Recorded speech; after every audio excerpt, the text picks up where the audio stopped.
தலைமையாற்றி விழா நடந்து கொண்டிருக்கின்ற மக்கள் நிலையத்துடைய தலைவர் தமிழன் அவர்களை சிறப்பு வாய்த்துறையோடு இருக்கின்ற திராவிட விடுதலை கழகத்தினுடைய தலைவர் குளத்தூர் மணி அவர்களை, தமிழக வாழ்வுரிமை கட்சியினுடைய மாநில துணை பொதுச் செயலாளர் தீரன் அவர்களே, தமிழ்நாடு விவசாயிகள் சங்கத்தினுடைய தலைவர் தேவன் அவர்களே, தமிழக மக்கள் புரட்சி கழகத்தினுடைய மாநில செயலர் முருகன் அவர்களே, மனிதநேய மக்கள் கட்சியினுடைய மாவட்ட தலைவர் சாலையன் அவர்களே, டெல்டா புலியினுடைய ஒருங்கிணைப்பாளர் கணேசமூர்த்தி அவர்களே,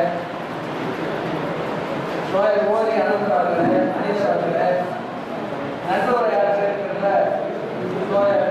மக்கள் அவர்களே மற்றும் நிகழ்ச்சிக்கு பெருங்களாக கலந்து கொண்டிருக்கின்ற பொதுமக்கள் அனைவருக்கும் அணுசக்திக்கு எதிரான மக்கள் இயக்கத்தினுடைய ஒருங்கிணைப்பாளர் உதயகுமார் அவர்களே, தமிழ் தேசிய விடுதலை இயக்கத்தினுடைய தலைவர் தியாக அவர்களே, முருகன் அவர்களே, திருவள்ளுவர் அறக்கட்டளையுடைய தலைவர் மாசே தருமணி அவர்களே, திருமுருகன் காந்தி அவர்களே, பொறியாளர் சித்தராஜன் அவர்களே, தமிழன் அவர்களே, அருமுகன் தேவராஜன் அவர்களே, மக்கள் வாழ்வுரிமை கழகத்தினுடைய தலைவர் சதாசன் அவர்களே மற்ற நிகழ்ச்சி காலத்திற்கு அனைவருக்கும் எனது காலை வணக்கத்தை தெரிவித்துக் கொள்கிறேன். இந்த கருத்தரங்கத்தினுடைய தலைப்பு தமிழ்நாடு இயற்கை வள பாதுகாப்பு மற்றும் உரிமை மீட்பு கருத்தரங்கம். உரிமை மீட்பு யாரிடமிருந்து நம்ம உரிமை எதிர்பார்க்கிறோம்? வெள்ளைக்காரர்களுக்கு உரிமை மீட்பு எடுத்து இருக்கிறோமா? இயற்கை வளத்தை பாதுகாக்க இருக்கின்றோம். வெள்ளைக்காரர்களிலிருந்து வேறுகளத்தை பாதுகாக்க இருக்கிறோமா? நாம் ஓட்டு போட்டு தேர்ந்தெடுத்து அனுப்பிய அரசியல்வாதிகளிலிருந்து உரிமையை மீட்பதற்காகவும் இயற்கை வளத்தை பாதுகாப்பதற்காகவும் இங்கு கருத்தரங்கம் நடத்திக் கொண்டிருக்கின்ற ஒரு சூழல். பொதுவாக தமிழ்நாட்டை எடுத்துக்கொண்டோம் என்றால்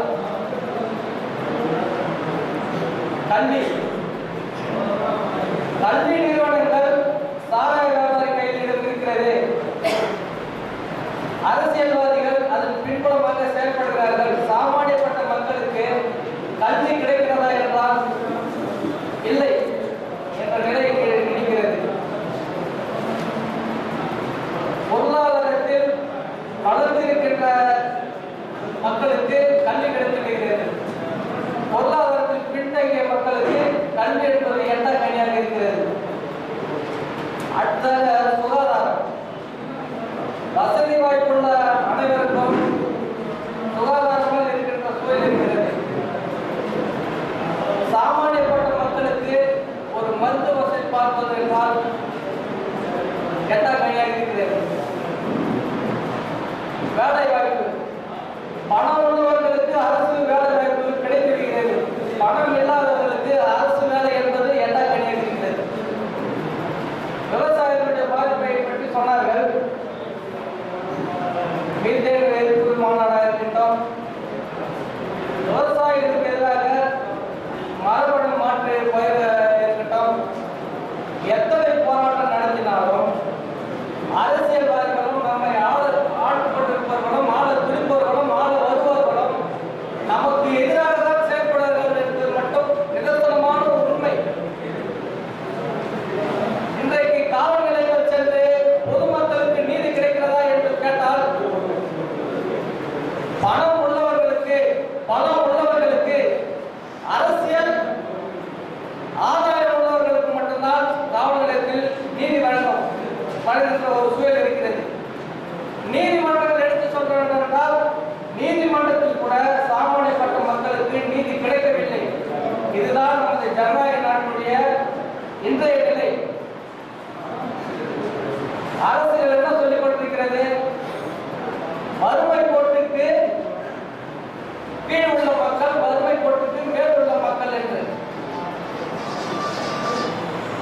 சென்ட்ரல் கமிட்டி, ரங்கராஜன் கமிட்டி இவங்க என்ன சொல்றாங்க? 2500 கலோரி உணவு சாப்பிடுகின்ற ஒருவன் வறுமை கோட்டிற்கு மேல் வாழ்கிறார். 2500 கலோரிக்கு கீழே சாப்பிடுகின்ற உணவு சாப்பிடுகின்ற ஒரு சராசரி மனிதன் வறுமை கோட்டிற்கு கீழ் இருக்கிறார். கடைசியாக இறுதியாக ரங்கராஜன் கமிட்டி என்ன சொல்கிறது என்றால் 2050 கலோரி உணவு சாப்பிட்டால் இப்போது நிலைக்கு உழைப்பு இல்லாத மக்களாக இருக்கிறதுனால் அவர்கள் வறுமை கோட்டுக்கு மேல இருக்கிறாங்க அப்படின்னு ரங்கராஜன் கமிட்டி கடைசியா அவங்க சொல்லியிருக்காங்க.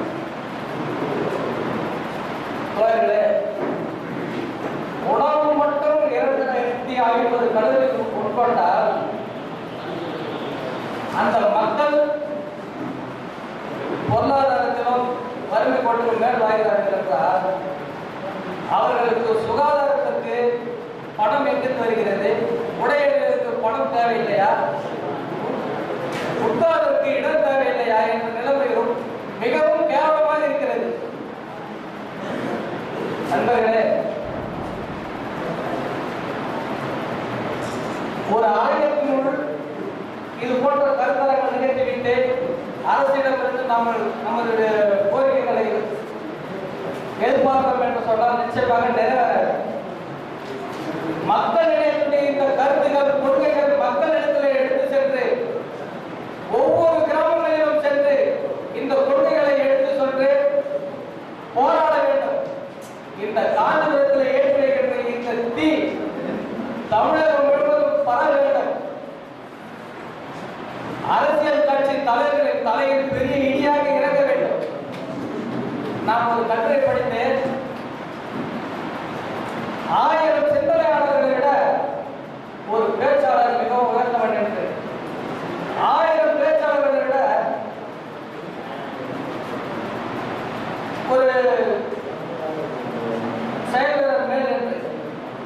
சிந்திப்பவனை விட எழுதுபவன் சிறந்தவன், எழுதுபவனை விட பேசுபவன் சிறந்தவன், பேசுபவனை விட செயல்கள் தான் சிறந்தவன் என்று அந்த கட்டுரை இருக்கிறது.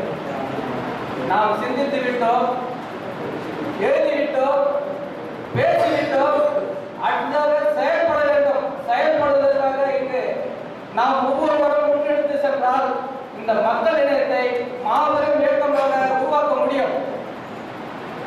மக்களிடத்துடைய கருத்துக்கள் வெகுவாக மக்களிடத்தில் போய் சேர வேண்டும். மக்களிடையும் இது மட்டுமல்ல, பல்வேறு போராட்டங்களை முன்னெடுத்து செல்லும் என்று விரும்புகிறோம். மேலும் ஒவ்வொரு நாட்டுக்கும் எந்த ஒரு போராட்டம் என்று சொன்னாலும் மக்கள் திரளாக கலந்து கொள்வதில்லை. நமக்கு என்ன கட்சி, அரசியல் கட்சி அவங்க பழையிட்டு அவங்க பேசுறாங்க அப்படின்னு நினைத்தாரு. ஆனா நம்ம விவசாயத்தை இயக்கத்தில் இருக்கும்போது சொல்றேன், ஒரு விவசாயி அறுவடை செய்யும் போது ஒரு 50 மூட்டை விளைகிறது என்றால் அது ஒரு 5 மூட்டை எடுத்து தனியாக வைத்துக் கொள்வார்கள். இது விதை நெல், சுத்தமான நெல் அப்படின்னு விதை நெல்லை தனியாக எடுத்து வச்சுக்கிற அதிலே இருக்கு. அது போன்ற சமுதாயத்துல சிந்தனை உள்ளவர்களும் அறிவுள்ளவர்களும் திறன் உள்ளவர்களும் விதை நெல்லா இந்த இடத்துல கூட்டியிருக்கிறாங்க. சமுதாயத்தை முன்னேற்ற பாதை கொண்டு வந்தால் நம்மளுடைய அனைவரும் உழைப்பு இருக்கணும். ஆகையினால மக்களிடையும் முன்னெடுத்து செல்கின்ற அனைத்து முன்முயற்சிகளுக்கும் நீங்கள் என்றென்றும் உறுதுணையாக இருந்து